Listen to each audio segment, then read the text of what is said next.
He's Mark Jackson, the Golden State Warriors head coach, former analyst for ESPN and ABC. Back on the program. Hi, how are you, Coach? What's going on, man? Good to be on again. I was just mentioning that we did have a three-point shooting contest when you were with the Pacers, and you absolutely smoked me that day. Well, you know I'm a humble guy, so I don't want to go back to talking about how I dominated you after you trash-talked me for weeks and weeks and weeks, showed up to the facility, and then I put on the clinic. That's old news, so I don't want to get into that. Yeah, I could tell you didn't want to talk about it. But you know what? I did score on you. Yes, you did. You did. But that's because I knew I would need you down the road to get me on to ABC. So it was thinking about planning my future. Did Bird ever shoot against you guys when he was with the Pacers? Did he ever come out to practice? He would shoot once in a while, and normally it was against like the young guys like Jonathan Bender, Al Harrington, Austin Crozier. I think he knew he could talk them out of their game, and oftentimes put on a clinic as far as that was concerned. But later on, physically, he just wasn't able to get on the court. If you shot against Steph Curry, well, I mean, I got a dog. You know what I'm saying? So you're afraid. If you're afraid, you have a dog. I keep telling you this, Mark. If you're going to use that line, if you're afraid by a dog, I don't have a dog. That's the difference. You have 3 dogs. I will say this. On my resume, you will see that I've beaten in practice some of the greats. Steph's dad, Dale Curry, Reggie Miller, Chris Mullin. You can go on and on and on. Eddie Johnson, a great shooter. Dale Ellis, a great shooter. So Steph Curry, great shooter, certainly a better shooter than I'll ever be, but something about competitors on the inside. You know, you probably on paper you're a better shooter than me. Keep on dreaming. But somehow when you showed up, I found something on the inside to just will myself to win. I am a better shooter than you, but that day you smoked me. There's no excuses whatsoever. We're talking to the legend, Mark Jackson, Golden State Warriors head coach. Did you check out your percentage of winning the lottery tomorrow night? Yes, of course. We have a 3.6% chance of winning the lottery, and that gives us a chance. Do you have an Anthony Davis jersey made up? I don't. You should check on that. Well, probably in my mind I have one made up. Would you rather have Anthony Davis or Dwight Howard?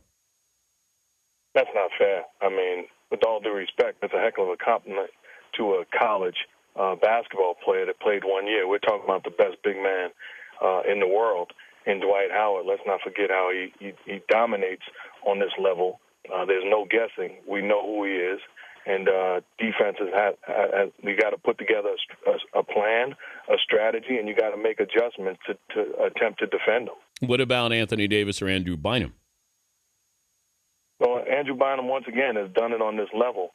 But Anthony Davis is going to be a special player. I think he's the one guy that's a can't-miss in this draft and a clear-cut, number 1 pick. You got a little nervous talking about these other guys, right? I can't get you in trouble, can I? If we talk, you and I, we don't pay attention to the rules when we're talking. It's just two friends sitting around the table.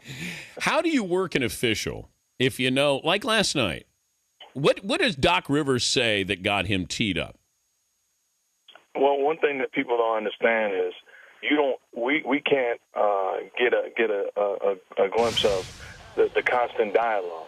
So it could have been Doc Rivers, and I'm not saying this took place, but as an NBA coach and even as a player, there comes a point where referees say, okay, no more, nothing else, that's enough. And then you say something else, even though it might be something minimal, you already been warned. So I think that at the end of the day, there's a lot of chirping, the stakes are raised come playoff time, and certainly the technical fouls. The Celtics were out of character as a veteran basketball team, but they certainly felt like they had something to talk about. What is tougher to prepare for, the Heat in their offense or their defense? I would say that defense, so athletic, long, active guys that love to, gamble. They put pressure on you. They recover, almost like Deion Sanders. And he looks like he's beaten out of nowhere, catches up to the ball, interception.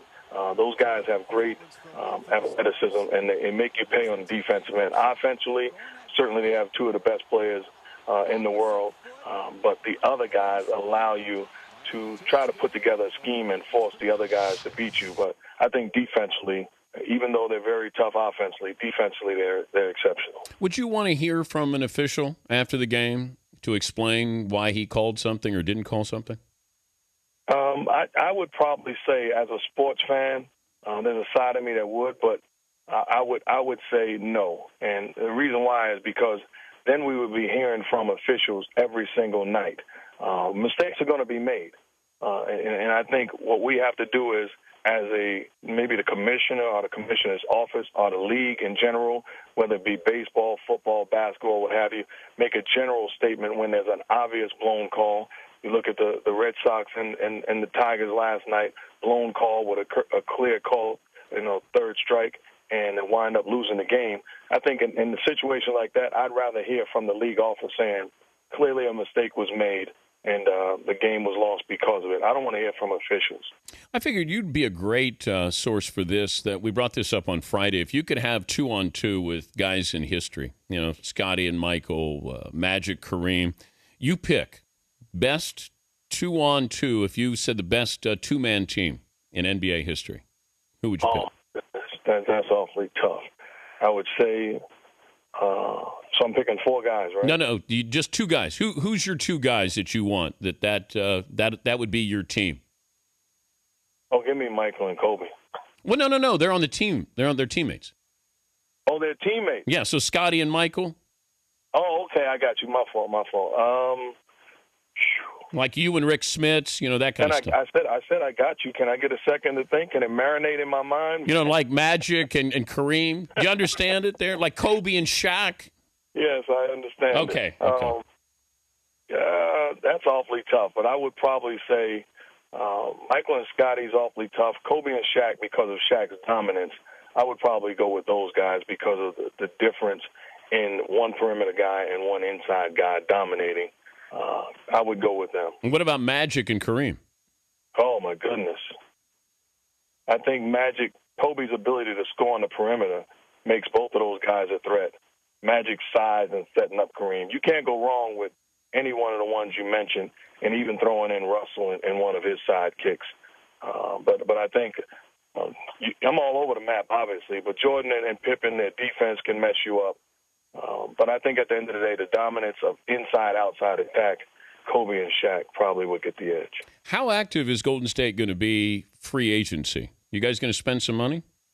Well, we're going to be active in an attempt to get better.